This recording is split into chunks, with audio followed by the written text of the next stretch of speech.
When Mum first told me we were invited to speak at this event, my initial reaction was panic. What if I got up here and messed up my speech? What if I said too many ums in a sentence? But what we forget to ask ourselves is, what if I do?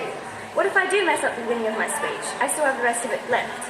What if a 13-year-old girl in a group of women wanted to speak up but didn't because of her what ifs? What I realised is that daring isn't being fearless, it's about being brave. It's about realising that fear around the what ifs is not as important as having a voice. We are born into a world where women have to be daring.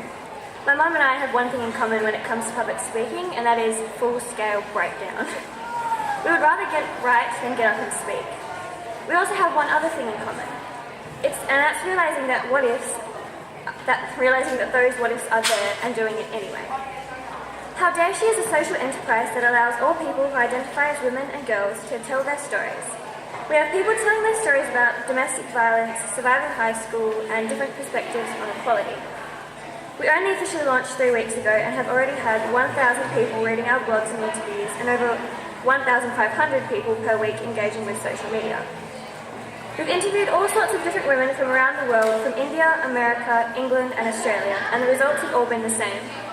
Women want to tell their stories and personal life-changing stories to help encourage other women.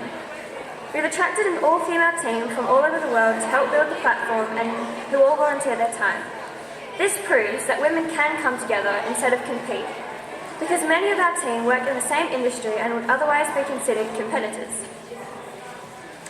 There are many ways to be involved, from sponsorship to telling your own story. My absolute favourite is sponsorship. Yay, money! Not for us, but for the women we support on Kiva Loans. As we continue to grow, the more we can afford to donate percentages to other charities. You're probably thinking, yeah, donating is pretty cool. But the thing that I love the most about Kiva is that with the money we can give, we help women and their families buy a cow and sell the milk and use it for food, and in extension be able to have a stable income. That will allow her to have education for herself and her children. We've already loaned $150 to 2 different women educational projects in different parts of the world. We might think that as a girl or a woman, we don't have enough to make a difference. I was sitting in class the other day, procrastinating life and watching a YouTube video about this disparity between what the rich and the poor earn. If you think about $3, I guarantee what comes up in your mind is like a really, really cheap coffee or a protein ball for Bridge juice.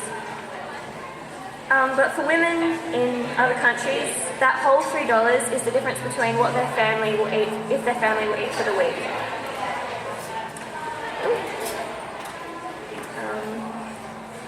$3 is hardly any money at all. And we're not that far away from them. We can give them that whole $3 and much more by one click of a button. We live in a society today where people think that if they ignore what happens to others, that it will go away. But what about the sisterhood?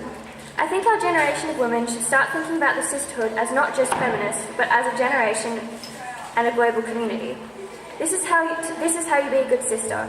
Match her effort, respect her hustle, support her ambition, protect her heart, value her loyalty, uplift her spirit, love her unconditionally, and above her all else, let her tell you her story.